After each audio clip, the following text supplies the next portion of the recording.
సహజంగా మన భారతదేశంలో కానీ ఆంధ్ర రాష్ట్రంలో కానీ ముస్లిం సోదరులు అనగానే ఒక మచ్చ వేశారు.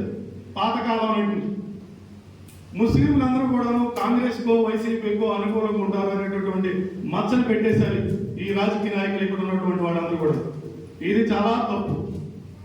ఎందుకనంటే ప్రతి కష్ట సుఖాల్లో కూడా మన భారతదేశంలో అందరం కలిసి మెలిసే బతుకుతున్నాం.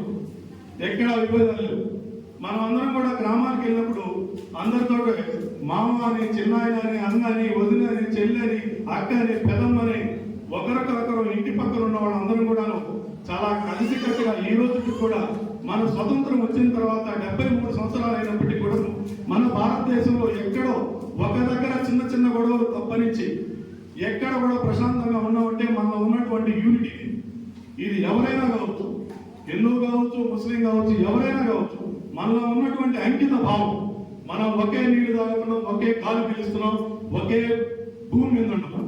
ఈ విషయం మీదనే మనం అందరం కూడా కట్టుబడి ఉన్నాం. కాకపోతే మన యొక్క సాంప్రదాయాలు వేరు, మనం ఆచరించే విధానాలు వేరు. ఇది మాత్రమే వేరు. వీటిలన్నింటినీ పక్కన పెట్టినప్పుడు మనం ఒక్కసారి ఆలోచించాల్సిందంటే ఈ రోజు ఇక రాబోయేటటువంటి 27-28 రోజుల్లో ఉన్నటువంటి సందర్భం ఏంటంటే మన నియోజకవర్గం గురించి మాట్లాడుకున్న ముస్లిం సోదరులకు ఉన్నటువంటి ఆ మేధాశక్తి చేతి పని చేయడంలో ఇంకెవరు సాటి కాదు. ఇది వాళ్ళ నుంచి భగవంతుడు ఇచ్చినటువంటి వరం అన్నమాట. దాన్ని చేయడంలో ఈ రోజు ఒక ఆటో రిపేర్ చేయాలంటే మనకు స్పేర్ పార్ట్స్ మీద విపరీతంగా రేట్లు పెరిగింది.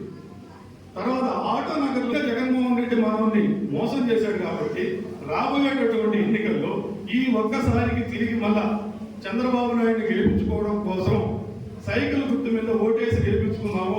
అదే విధంగా సర్వేపల్లి నియోజకవర్గంలో సోమిరెడ్డి చంద్రమోహన్ రెడ్డి గెలిపించుకున్నామని చెప్పి మిమ్మల్ని అందరినీ ప్రాధాన్యపడి వేడుకొని ఈ విషయాన్ని గ్రామాల్లో చెప్పడం కోసం మేము వచ్చాము.